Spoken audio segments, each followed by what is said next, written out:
As professional cleaners, we are often asked which type of carpet fiber is best. The carpet fiber that is recognized for being the most durable and resilient is a synthetic polymer.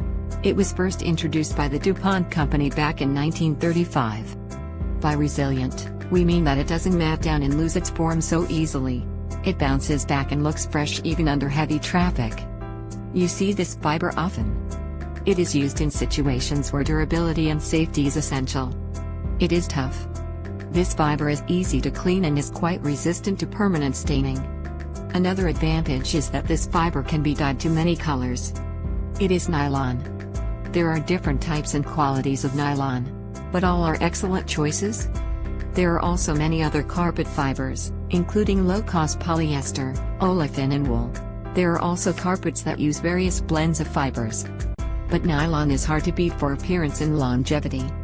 Most important, if you are wanting carpet that lasts a long time and retains its beauty, remember to schedule regular professional cleaning.